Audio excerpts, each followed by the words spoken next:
Ikamata video ya msiku la lero mukhala mutadziwa kuti si nthawi zonse ungakhale ukutaya nthawi yako komanso chidwi chako kudalira yemwe umaganiza kuti ndi wamphamvuyo chifukwa angathe kukusiya poyerayera.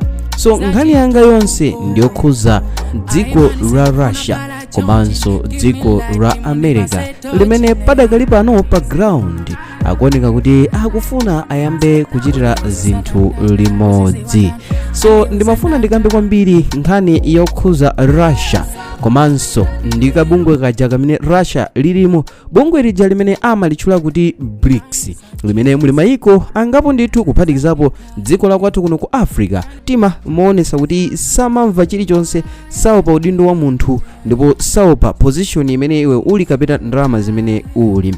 So dziko limeneli lakhala likukhulana ndi mayiko akwazungu monga mayiko ngati Britain, America amene akhala akupanga zinthu zosemphana ndithu.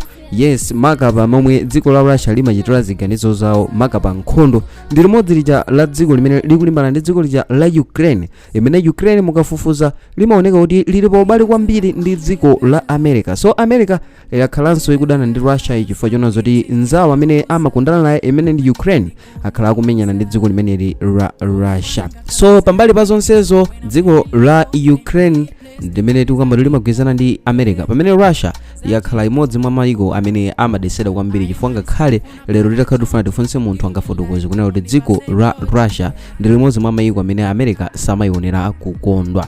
So chodabwisa ndichonena kuti pambali pa zonsezo zimene tafotokozaze kwapezeka kunena kuti dziko la Russia labweresano chinthu chotutumusa kunena kuti dzikoli likufuna liyambirenso kugwiritsa ntchito ndalama ya ku America ya dola. So nkhani mwachidule ndionena kuti dziko la Russia lidasiya kugwiritsa ntchito US dollars mchaka cha 2022 and malingana ndi masomphenya a Brics ankafotokoza kuti iwo akufuna azigwiritsa ntchito local currency, akabwera pansika kuti afuna agulisirane zinthu. Ndiye kuti Malawi kwacha muzigwirisira ntchito kugula zinthu za mdziko la Russia malingana ndi mgwirizano umene unali ku Brics. Koma poyerayera dziko limeneli la Russia lachitano mgwirizano umene akufuna kuti ayambirenso kuchita adopt dollar kuti azigwiritsanso ntchito pa nkhani za malonda. So nkhani yonse ndionena kuti dziko limeneli la Russia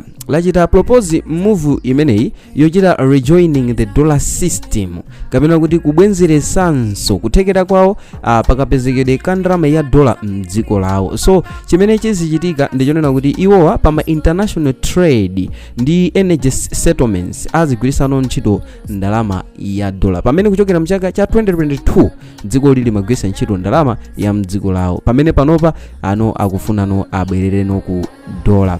So china chonena kuti cholinga chimene akufuna kuchitira adopt dollar ndichonena kuti akufuna achite economic stabilization, chifukwa kuchita adopt dollar mdziko lawo kuchita expand Russia's foreign exchange pansika umene pamakhala kusinthana kwa ndalama.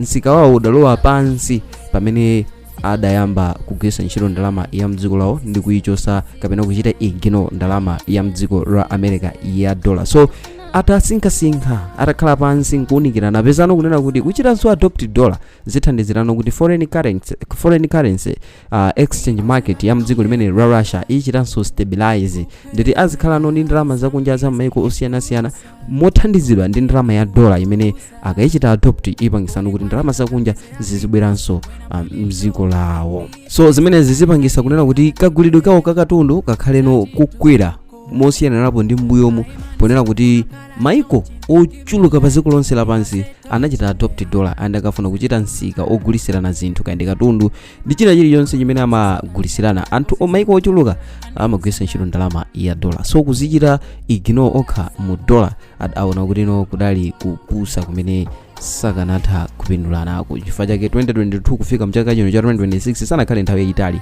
achita realize kuti no siti machita bwino apa tikufunika dirija tiyibwezerese. So chinthu chine chimene dziko limene la Russia lipindule likazibwenzeresanso pakugwiritsa ntchito ndalama ya dola mdziko lawo ndionena kuti nkhani ya energy and industry partnership ikhala ikuyenda bwino. Nkhani za oil, natural gas, ma critical minerals, komanso nkhani ya modernization contracts kapena kuti pa nkhani yowina ma contract amaiko osiyanasiyana kuti akachite modernize zinthu zosiyanasiyana zimene nthawi zambiri zimakhala involved ndi dziko la US akhala akuwina ma contract ngati amene nkhani ya aviation.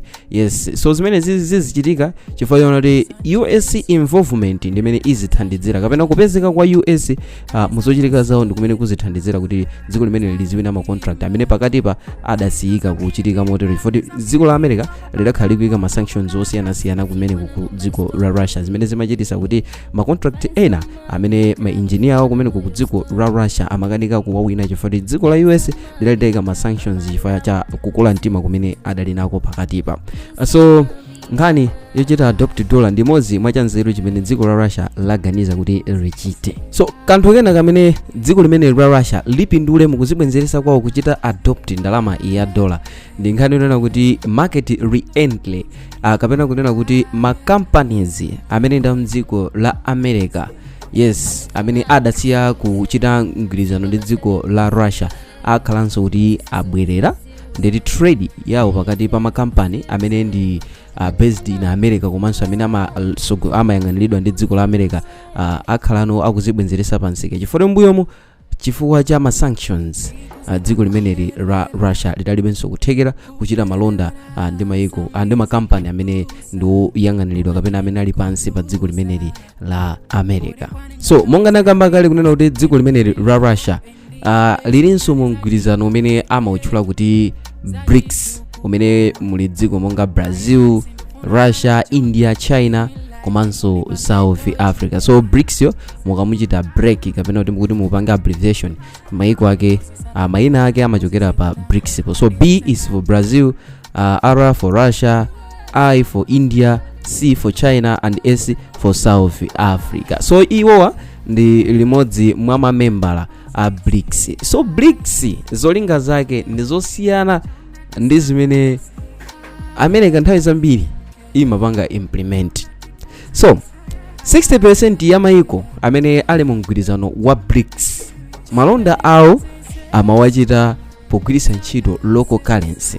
So dziko la South Africa likamafuna kanthu ku dziko la Russia ndilo amapitisa marandi.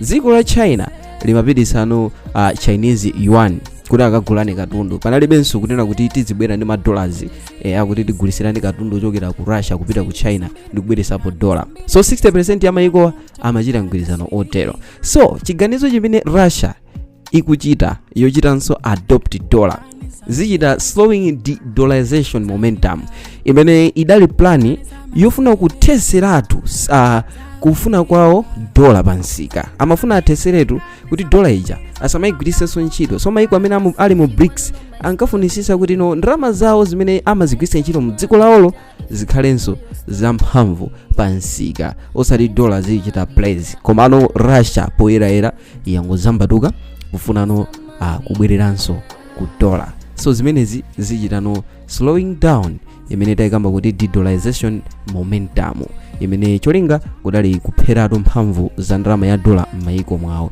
Chinthu china chimene ikhale negative impact ku gulu limeneli la Brics ndi nkhani kuti ubale umene unalipo pakati pa China komanso Russia ukhaleno ukulowa pansi imene pachizungu kuti weakening China Russia ties.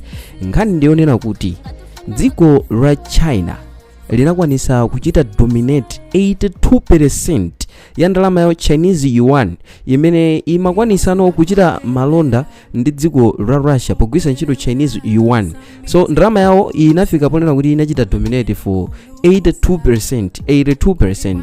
So kulowa kwawo kwa Russia kuzibwenzeresa mu dollar ndiye kuti akuyipanga China kusagwiritsanso ntchito ndalama yawo ya yuan pochita malonda. Mwachidziwikire ndiye kuti China nawonso izifunikira dollar ngati ikufuna katundu mdziko la chani la Russia. So izi ndi zimene alakambirana ku Brics koma from nowhere chifukwa zimene zikuoneka kuti zachitika without the consultation kufuna kukambirana ndi mamembala ena amu Brics sanakambirane nawo.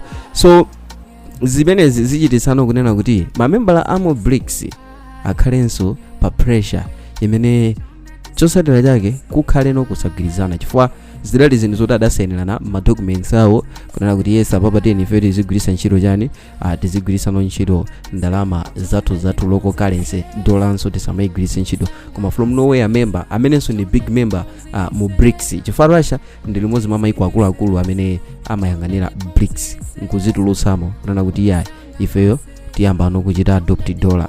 So ndi zinthu zokhumudwitsa kwa mamembala ena. So chinthu china chimene chikhale negative impact chifukwa chochita rejoin dollar US dollar ya America imeneyo ndichonena kuti pakhale no loss of bargaining power chifukwa chonena kuti ma deals onse okhuza nkhani zamalonda amene amachitika pakati pa Russia ndi mamembala amu Brics pankakhala kuchoserana huge discount amachoserana kwambiri chifukwa chonena kuti dziko la Russia silimachita malonda ndi dziko la America. Malo mwake mamembalawo akafunano kukagula amakagulano pa mtengo omverera sinanga ngati amodzi mwa mamembala komano kuzibwenzesa kwawo ku dollar zipangisano kuti dziko la America atikamakagulano ma oils zika ndi zina zotero ku dziko la Russia bargaining imene inalipo chifukwa dziko la Russia linkalandira local currency ku maiko ena aja ichoka chifukwa kuti iwo adzakhala kuti ali depend ku ndalama ya dollar.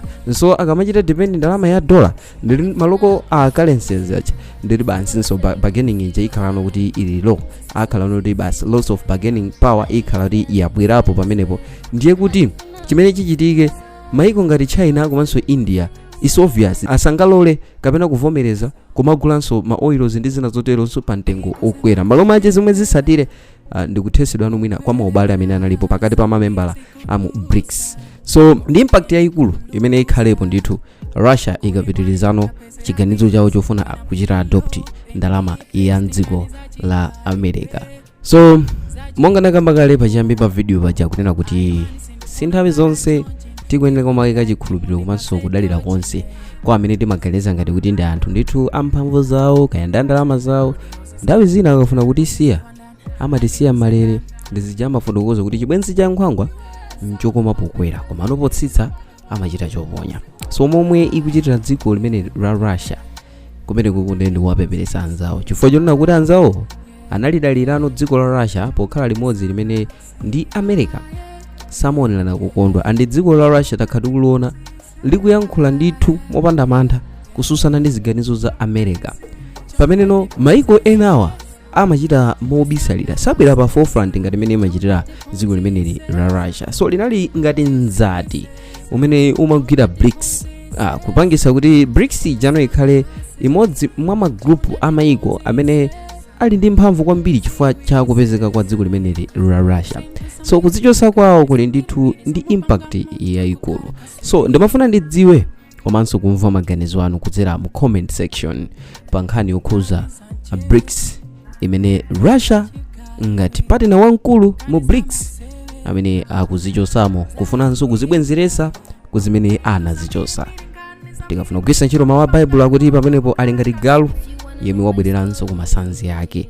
So Brics ikhala yodandaula muzochuluka chifukwa cha kuchoka kwa Russia chifukwa chochitanso rejoin dollar system.